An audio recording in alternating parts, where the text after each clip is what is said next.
இந்த ஒரு சிறப்பான தேடலுக்கு உங்களை நான் அன்போடு வரவேற்கிறேன். இன்னைக்கு நம்ம பேச போற விஷயம் ஏதோ நேற்று இன்று வந்ததில்ல. மனித குலம் முழுமைக்கும் வழிகாட்டக்கூடிய ஒரு காலத்தால் அழியாத பொக்கிஷம். எப்படி வாழ வேண்டும் என்று சொல்லிக் கொடுக்கிற மிகச் சிறந்த கையேடு என்றே இதை சொல்லலாம். சரி, வாருங்கள், இந்த அறிவுக்கடலுக்குள் நமது பயணத்தை தொடங்கலாம். நம் வாழ்க்கைக்கு தேவையான அத்தனை பாடங்களையும் கற்றுக் கொடுத்த அந்த மாமனிதர் யார் என்று உங்களுக்கு தெரியுமா? ஆமாம், திருவள்ளுவர்தான். அவரை பற்றிய முழுமையான வரலாறு இன்றைக்கும் ஒரு ஆச்சரியம்தான் என்றாலும் ஒரு விஷயம் மட்டும் ரொம்பவே தெளிவு.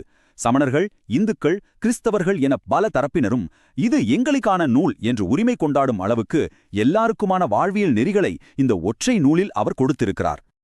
சரி, இப்போது நாம் நேரடியாக விஷயத்திற்குள் சென்று விடலாம். பகுதி 1, உலகளாவிய தமிழ் வேதம். இந்த பெயருக்கான அர்த்தத்தை முதலில் தெரிந்து கொள்வோம். திருக்குறள் இந்த வார்த்தையே அப்படியே இரண்டாக பிரித்து பாருங்களேன். திரு என்றால் புனிதமான, மேன்மையான அல்லது அழகிய என்று அர்த்தம். குறள் என்றால் மிகவும் சுருக்கமான ஈரடி பாடல். ஆக இது புனிதமான ஈரடிகள் என்பதைத்தான் குறிக்கிறது. எவ்வளவு ஆழமான அர்த்தம் பார்த்தீர்களா? அடுத்த பகுதி வாழ்க்கைக்கான வரைபடம். மனித வாழ்க்கைக்கு தேவையான ஒரு முழுமையான கைடு என்று இதை எப்படி சொல்வது? இதில் ரொம்பவே சுவாரஸ்யமான விஷயம் என்னவென்றால் இதில் இருக்கிற 3 பெரும் பிரிவுகள்தான். அறம், இது ஒரு மனிதனின் தனிப்பட்ட ஒழுக்கத்தையும் நியாயத்தையும் பற்றி பேசுகிறது. பொருள், ஒரு நாட்டை எப்படி ஆள வேண்டும், பொருளாதாரம் எப்படி இருக்க வேண்டும் என விளக்குகிறது. இன்பம், அன்பு, காதல் மற்றும் குடும்ப வாழ்க்கையின் இனிமையை விவரிக்கிறது. ஆக மொத்தம் இந்த 3ம் சேர்ந்தது தானங்க ஒரு முழுமையான வாழ்க்கை. இந்த நூலின் பிரம்மாண்டத்தை புரிந்து கொள்ள இந்த எண்களை கொஞ்சம் கவனியுங்கள். மொத்தம் 133 அதிகாரங்கள். ஒவ்வொரு அதிகாரத்திற்கும் 10 குறள் என ரொம்ப துல்லியமாக 1330 குறட்பாக்களை கொண்டு நமது வாழ்க்கை பயணத்தை இது சரியாக வழிநடத்துகிறது. இப்போது அடுத்த பகுதிக்கு வருவோம். உயிரினும் மேலான ஒழுக்கத்தை பற்றி அறம் என்ன சொல்கிறது? வள்ளுவரின் இந்த அற்புதமான வரிகளை கொஞ்சம் கேளுங்களேன். ஒழுக்கம் விழுப்பம் தரலான், ஒழுக்கம் உயிரினும் ஓம்பப்படும் அப்படின்னு. அதாவது ஒருவருக்கு பெருமையை தேடித் தருவது அவருடைய ஒழுக்கம்தான். அதனால் அந்த ஒழுக்கத்தை நாம் உயிரை விட மேன்மையாக பாதுகாக்க வேண்டும். பணம், புகழ் இதெல்லாம் இன்றைக்கு வரும், நாளைக்கு போகும். ஆனால் நமது நன்னடத்தை மட்டும்தான் நமக்கான நிரந்தர அடையாளம். இந்த இடத்தில் ஒரு அழகான கதையை பார்ப்போம். உண்மையான அறிவுக்கான அடையாளமே பணிவுதான் என்பதை இது ஆழமாக உணர்த்தும்.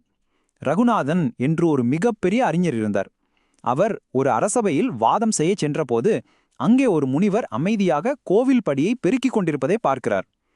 வாதம் தொடங்கும்போது ரகுநாதன் ரொம்பவே அகம்பாவத்தோடு தன்னுடைய அறிவை பற்றி பேசுகிறார்.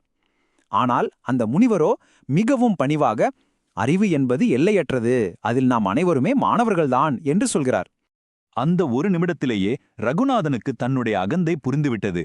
உடனே அந்த முனிவரை அவர் வணங்குகிறார். இதிலிருந்து நாம் என்ன கற்றுக்கொள்கிறோம்? உண்மையான ஞானம் என்பது மற்றவர்களை விட நாம் பெரிய ஆள் என்று நிரூபிப்பதில் இல்லை, வாழ்வில் எவ்வளவு உச்சிக்குச் சென்றாலும் பணிவாக இருப்பதில்தான் இருக்கிறது. அடுத்ததாக நமது நடைமுறை உலகத்திற்கு வருவோம். தலைமையும் நீதியான மன்னனும். முறைகெய்து காப்பாற்றும் மன்னவன் மக்கட்கு இறையென்று வைக்கப்படும். அதாவது நீதியோடு ஆட்சி செய்யும் தலைவனைத்தான் இந்த உலகம் கொண்டாடும். இதை புரிந்து கொள்ள அறிவழகன் என்ற ஒரு மன்னனின் கதையை கேட்போம். அவனுடைய அரசபையில் ஒரு பணக்கார வியாபாரி ஏழை விவசாயி ஒருவன் தன்னுடைய தங்கத்தை திருடிவிட்டான் என்று பொய் குற்றச்சாட்டு கொண்டு வருகிறான். பணக்காரன் சொல்கிறானே என்று மன்னன் உடனே அவசரப்பட்டு தீர்ப்பு வழங்கிவிடவில்லை. எப்படி உண்மையை வெளிக்கொண்டு வந்தான் என்று பாருங்கள். மிகவும் ஆழமாக விசாரித்ததில் வியாபாரிதான் தற்செயலாக தங்கத்தை தவறவிட்டுவிட்டு விவசாயி மேல் பழி போட்டது நிரூபணமானது. அந்த இடத்தில் பணத்தையோ செல்வாக்கையோ பார்க்காமல் வியாபாரிக்கு தக்க தண்டனை கொடுத்து மன்னன் நீதியை நிலைநாட்டினான். அப்படியென்றால் ஒரு சிறந்த தலைவனுக்கு என்னென்ன தகுதிகள் இருக்க வேண்டும்? மூத்தவர்களிடம் ஆலோசனை கேட்க வேண்டும், தன்னுடைய குறைகளை தினமும் ஆராய வேண்டும், கொடுமையான கோபத்தை தவிர்க்க வேண்டும், எல்லா மக்களையும் சமமாக பாதுகாக்க வேண்டும், அதிகாரத்தின் மேல் இருக்கும் பயத்தினால் ஒருவருடைய விசுவாசத்தை பெற முடியாது, உண்மையான நியாயத்தின் மூலமாக தான் பெற முடியும் என்பதே இதன் சாராம்சம். இப்போது அடுத்த பகுதிக்கு வந்திருக்கிறோம். சுயநலம் இல்லாத செயல்கள், அதாவது ஈகையின் உண்மை மதிப்பு. வரியார் கொன்று ஈவதே ஈகை. இல்லாதவர்களுக்கு உதவுவது தாங்க உண்மையான அறம். இப்போது 2 பேரை எடுத்துக்கொள்வோம். தனபால் என்ற ஒரு செல்வந்தர் புகழுக்காக என்ன வேண்டுமானாலும் செய்வார். இன்னொரு பக்கம் கமலா என்று ஒரு ஏழைப்பெண், கடுமையான பஞ்சத்திலும் கருணையோடு வாழக்கூடியவள். இவர்கள் இருவரின் செயல்களையும் கொஞ்சம் ஒப்பிட்டு பாருங்களேன்.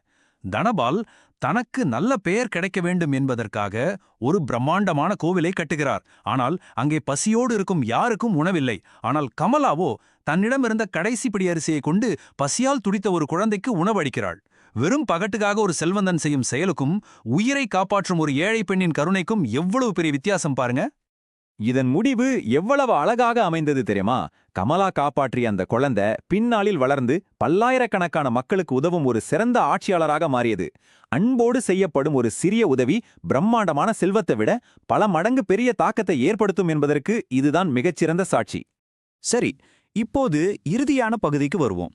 இந்த அழியாத தத்துவம் இன்றைக்கு நமது வாழ்க்கைக்கு எப்படி பயன்படுகிறது? இதெல்லாம் ஏதோ பழங்காலத்து இலக்கியம் என்று நினைத்து விடாதீர்கள்.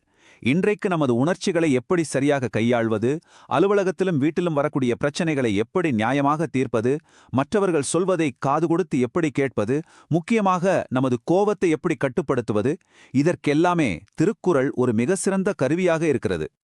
இறுதியாக உங்களிடம் ஒரு சிந்தனைக்கான கேள்வி. காலத்தால் அழியாத இந்த மாபெரும் பாடங்களில் எந்த ஒரு விஷயத்தை இன்றிலிருந்து உங்கள் வாழ்க்கையில் நீங்கள் கடைபிடிக்கப் போகிறீர்கள்? பொறுமையையா, நியாயமான நீதியையா, அல்லது பகட்டு இல்லாத கருணையையா? கொஞ்சம் சிந்தித்து பாருங்கள்.